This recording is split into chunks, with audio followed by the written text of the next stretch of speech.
৭১-এর পর থেকে যতগুলা সরকার আসছে এ পর্যন্ত ২০২৫ পর্যন্ত একটাও কিন্তু জনগণের সরকার নাইরা, জনগণের বন্ধু না, কোন সরকারের জনগণের সরকার না। গত ৫৪ বছর যতগুলা সরকার আসছে একটাও কিন্তু জনগণের সরকার না। কিন্তু এরা নিজেদের আখের গুছাবে না সাধারণ জনগণকে আপনি সুযোগ সুবিধা দিবেন। সাধারণ জনগণের প্রতি ওদের কোনো মায়া নাই, কোনো দরদ নাই, কোনো কিছু নাই। ওরা সরকারি লোক যারা আছে ওরা সরকারের লোকরা সরকারের ওরা নিজেদের আখের গুছায়। সাধারণ জনগণের জন্য ওরা কোনো কাজ করে না। সাধারণ জনগণের জন্য যদি কাজ করতো দ্রব্যমূল্য এত বাড়তি হতো না, কিন্তু এত দাম বাড়তো না, এত কিছু হতো না। চায়নাতে মালের দাম অনেক সস্তা। চাইনিজ যে প্রোডাক্ট খাওয়ার থেকে আরম্ভ করে যত কিছু আছে, চায়নার মাল কেনাকাটা এবং কেনার মতন ক্ষমতা বাংলাদেশি মানুষদের আছে কিন্তু এখনো। চায়নাতে এত সস্তা। চায়নার যে প্রাইম মিনিস্টার সে বলে দিছে তোমরা মাল বানাইবা ইন্টারন্যাশনাল স্ট্যান্ডার্ড, আর নইলে তোমরা মাল বানাইও না। কিন্তু আগের দিন চলে গেছে চায়না কিন্তু সব ইন্টারন্যাশনাল স্ট্যান্ডার্ড, খাওয়ার থেকে আরম্ভ করে যত কিছু বানায় সব ইন্টারন্যাশনাল স্ট্যান্ডার্ড, কিন্তু ইউরোপিয়ান স্ট্যান্ডার্ড, আমেরিকান স্ট্যান্ডার্ড এইভাবে বানায় মাল। চাইনিজ প্রাইম মিনিস্টার বলেছে তোমরা যে মাল বানাইবে 2 পয়সা বেশি দেবে, মানুষকে ভালো খাওয়াবে, মানুষকে ভালো প্রোডাক্ট দেবে, যেন এটা ইন্টারন্যাশনাল স্ট্যান্ডার্ড হয় যায়। আমাদের দেশের মানুষের কিনা খাওয়ার মতন ক্ষমতা আছে চাইনিজ প্রোডাক্টগুলো। যখন এটা ইম্পোর্ট হয় না তখন এইটার উপরে ট্যাক্স ইম্পোজ করে। তো সরকার কিভাবে জনগণের একটা বিস্কিট আমরা 15 টাকা, 10 টাকা, 12 টাকা আমরা খেতে পারতাম, ওই বিস্কিটটা যখন চায়না থেকে আসে ওই বিস্কিটের উপরে ট্যাক্স হয় ধরেন, এটা ট্যাক্স হয় ধরেন 80 টাকা, 90 টাকা, এটা 120 টাকা, 30 টাকা হয়ে চলে যায়। এটা মানুষের কিনা নাঙ্গালের বাইরে চলে যায়। 12 টাকার যে বিস্কিটটা ঠিক আছে, জাহাজ ভাড়া টাড়া দিয়া কিরাং পড়ে এটা ধরেন 15 টাকা পড়লো, ট্যাক্স নাও 5 টাকা, 20 টাকা দাও, তাহলে সাধারণ জনগণ, সাধারণ লোকরা কিনা কেটা খেতে পারবে। 12 টাকার মালের ভিতরে তুমি 80-90 টাকা ট্যাক্স বসা দেবে, 100 টাকার উপরে এটা পড়বে। তো এটাকে জনবান্ধব সরকার কিভাবে করে? সাধারণ জনগণ কিন্তু সুযোগ সুবিধা পায় না। চাইনিজ গাড়ি কত সস্তা, এই গাড়িগুলো ঢাকা আসে না, এটি বেচে 70-80 লাখ টাকা। ব্যাপারটা কি? গাড়ির দাম 25 লাখ, ট্যাক্স ফলায় 70 লাখ, 80-90 লাখ টাকা হয়ে যায়, 1 কোটি টাকা হয়েছে গাড়ির দাম। সাধারণ জনগণের সরকার নাকি এগুলা? 80-90 লাখ টাকা ট্যাক্স ধরে গেল। সরকার তো জনবান্ধব না, জনগণের বন্ধু না। সরকার জনগণকে কোনো সুযোগ সুবিধা দিবে না।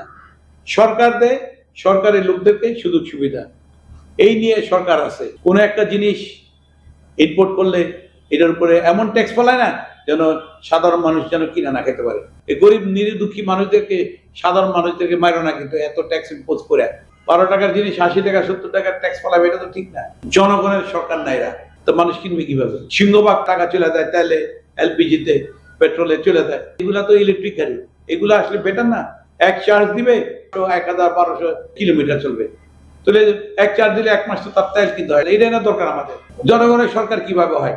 যে ইলেকট্রিক একটা বাস নিয়ে আসলে যে টিকিটটার দাম এখন ওরা বিক্রি করতেছে 20 টাকা, 25 টাকা, ওই টিকিটটা তো হবে 5 টাকা। এটা তো সাধারণ জনগণের জন্য এইগুলা করা উচিত। সাধারণ জনগণের জন্য কিছুই করে না। রাস্তাঘাট করে ওই 2 নম্বরই। আজকে করলে 6 মাস পর রাস্তা খুলে যায়। এইগুলা ঠিক না। কিন্তু একটা স্বাধীন দেশ, একটা ইন্ডিপেন্ডেন্ট দেশ, একটা এইভাবে মানুষকে কথা বলতে দিতে হবে, সাধারণ মানুষের কথা শুনতে হবে। এই যে সবাই যে ব্যবসায়ীদের কিনে মিটিং করে না সবাই, এরা কারা? রুই কাতলা গুলারে নিয়ে বসে বসে মিটিং করে। রুই কাতলা গুলা কি করে? গরিব মানুষের মারে। 5 টাকার মাল 15 টাকা বেশি হয়ে যে 10 টাকা লাভ করে, 5 টাকা মাল 7 টাকা 2 টাকা লাভ করে। রাতে একটা আঙ্গুর ফুলে কলা গাছ মাল্টিনেশনাল কোম্পানিগুলো, বড় কোম্পানিগুলো, এই কয়েকটা লোকে কিন্তু সব জায়গায় মিটিং করে। মাহবুব রহমান সাহেবকে সবাই নিয়ে সামনে নিয়ে বসায়, উনি একটা সিনিয়র ব্যবসায়ী, বাংলাদেশের প্রথম সারির ব্যবসায়ী, ওনাকে সামনে নিয়ে বসায়, সবাই সামনে নিয়ে বসায়। তো অটোমেটিকলি ওনার প্রতি সবারই তো উইকনেস আছে। যে যতই কথা বলো মাহবুব রহমান সাহেবের দেখতে সবাই একটু নত হয়, কারণ উনি একজন বাংলাদেশের সবচেয়ে প্রথম সারির ব্যবসায়ী উনি, এবং অনেক সিনসিয়ার ব্যবসায়ী। ওনাকে নিয়ে হাজির করে সবাই, ওনাকে সামনে রাখে। আপনি থাকলে আমাদেরকে একটু কথা বলতে সুবিধা হয়। মাহবুব রহমান সাহেবকে সবাই বিক্রি করে নিয়ে সব ব্যবসায়ীরা নিয়ে বিক্রি করে। 2026-এ আমি জনবান্ধব সরকার চাই। 2026 সনে আমি সাধারণ জনগণের সুযোগ সুবিধা যেন পায়, অন্তত 3 বেলা যেন খায়াত ওরা বাঁচতে পারে। যেমন চায়না থেকে 12 টাকার মাল ইম্পোর্ট করলে এরা যেন 80 টাকা ট্যাক্স না পোষায়, 12 টাকার মাল ইম্পোর্ট করলে 5 টাকা ট্যাক্স পোষায়, 17-18 টাকার ভিতরে যেন চলে আসে খাওয়া দাওয়া, বাচ্চাদের খাওয়া দাওয়া। এইগুলা আমি দেখতে চাই আগামী এই 2026-এ ইলেকশনের পর সাধারণ জনগণ, সাধারণ মানুষের সরকার চাই।